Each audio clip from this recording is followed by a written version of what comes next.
Pemerintah Desa Perempuan dan kerabat korban gempa Turki desak negara berikan santunan dan bantuan biaya pendidikan kepada kedua anak Irma Lestari karena korban merupakan pahlawan devisa. Kerabat korban gempa Turki Irma Lestari meminta negara untuk memberikan santunan dan beasiswa untuk kedua anak korban Beliandi dan Salwa agar mereka bisa bersekolah dengan tenang karena tidak ada lagi yang bisa membantu biaya pendidikannya. Ayah korban Nahrawi meminta supaya anaknya dibantu dengan memberikan bantuan pendidikan kepada cucunya karena kondisinya sangat memprihatinkan. Kendati demikian, pihaknya mengapresiasi apa yang dilakukan oleh Kementerian Luar Negeri yang membawa anaknya pulang dari Turki. Ya, harapan dia itu kalau bisa dapat beasiswa untuk melanjutkan sekolah. Itu harapan kita, karena kita tidak mampu terus terang. Termasuk BPJS-nya juga tenaga kerjaan bisa dicairkan, Pak. Mudah-mudahan itu bisa dibantu oleh pemerintah.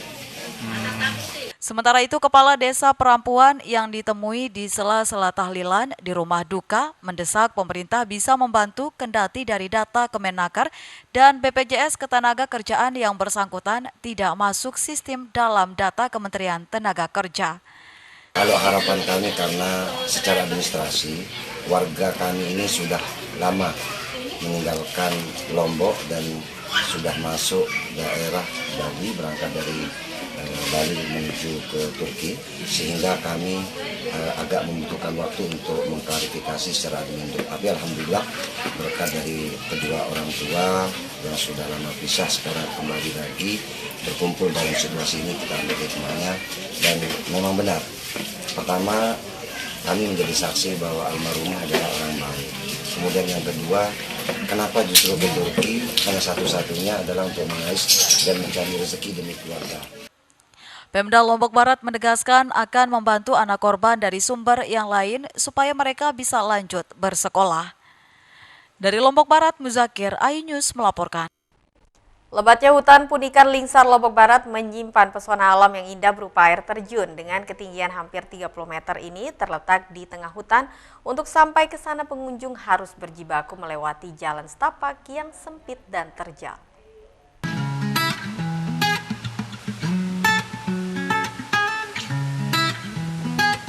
Air terjun Timponan terletak di hutan Punikan, Desa Batu Mekar, Kecamatan Lingsar, Kabupaten Lombok Barat. Untuk menuju air terjun ini disarankan menggunakan sepeda motor karena kendaraan roda 4 belum bisa masuk ke dalam hutan Punikan. Jika memaksakan menggunakan mobil, hanya bisa sampai di Dusun Punikan lalu melanjutkan perjalanan dengan berjalan kaki lumayan jauh. Ya, ini dia akses menuju ke air terjun Timponan. Kurang lebih kita akan melewati akses ini sekitar 2 km. Seperti yang ada di belakang Ella saat ini, aksesnya cukup sempit dan kita akan berjuang melewati jalan ini. Beruntungnya kita naik motor, jadi jalur menanjak, sempit, berdebu, ini bisa kita lalui dengan lancar.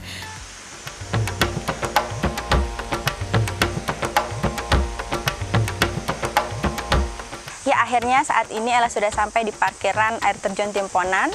Nah, air terjun Timponannya sekitar 500 meter lagi yang akan kita tempuh dengan berjalan kaki. Ikuti terus perjalanan Ella. Setelah sampai di pintu masuk atau tempat parkir, pengunjung selanjutnya berjalan kaki sekitar 500 meter menyusuri sungai menuju air terjun.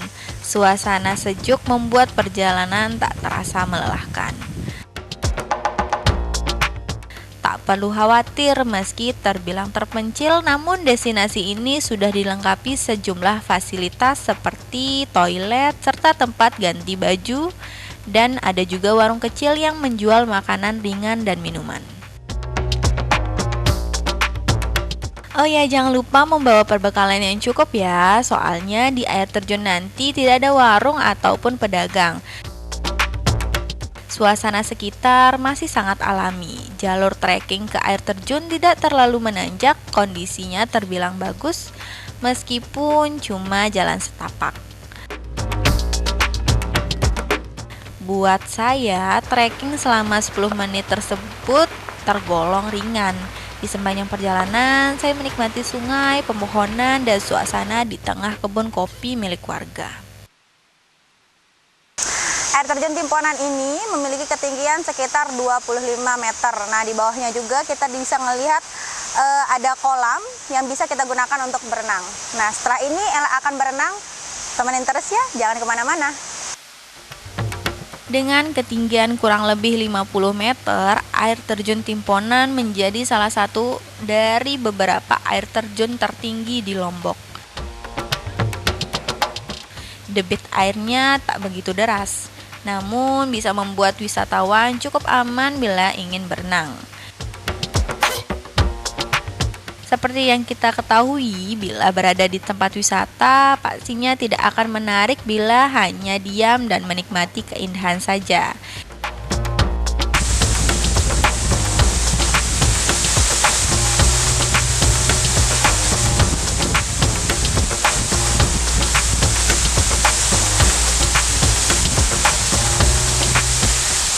Ya, berenang di kawasan air terjun Timponan ini memang sangat luar biasa rasanya. Di sini kita bisa melihat bebatuan yang cukup besar-besar, terutama di dalam kolam tersebut, sehingga apabila kalian ingin berenang, kalian harus berhati-hati. Itu dia informasi seputar wisata air terjun Timponan di Lombok Barat yang bisa kami sampaikan kepada Anda. Bagaimana? Sangat indah bukan objek wisata yang ada di sana? Daripada merenung sambil menggigit lidah karena takjub dengan pesonanya, yuk langsung saja siapkan liburan Anda dari sekarang. Pemirsa, objek wisata Kerandangan Senggigi Lombok Barat tidak hanya menawarkan wisata pantai, taman wisata Kerandangan dapat menjadi pilihan bagi pecinta trekking untuk eksplor alam bebas. Seperti apa keseruannya berikut liputannya. Lombok Barat tidak hanya menawarkan wisata pantai, tetapi juga wisata alam. Taman Wisata Alam Kerandangan menjadi salah satu alternatifnya menikmati wisata alam di kawasan Kerandangan Senggigi Lombok Barat. Taman Wisata Alam menghadirkan paket alam komplit bagi pecinta alam, mulai dari trekking, menyisir alam, beragam jenis fauna dan flora, serta 2 buah air terjun yakni air terjun Gunung Walet dan air terjun Putri Kembar menjadi daya tarik tersendiri. Perjalanan menuju Taman Wisata Alam Kerandangan tidak jauh dari Kota Mataram, hanya menempuh jarak sekitar 30 menit untuk sampai di Taman Wisata Alam Kerandangan. Pengunjung akan ditawarkan langsung trekking alam yang akan ditempuh selama 2 jam untuk mencapai air terjun. Menurut seorang wisatawan Jepang, trek wisata alam Kerandangan cukup menantang dengan menelusuri hutan belantara yang masih asri. Beberapa tempat saya kunjungi air terjun, rata-rata ada sampah plastik. Itu saya tidak suka, tapi kalau di sini tidak ada. Bersih tadi. Ya, itu saya senang.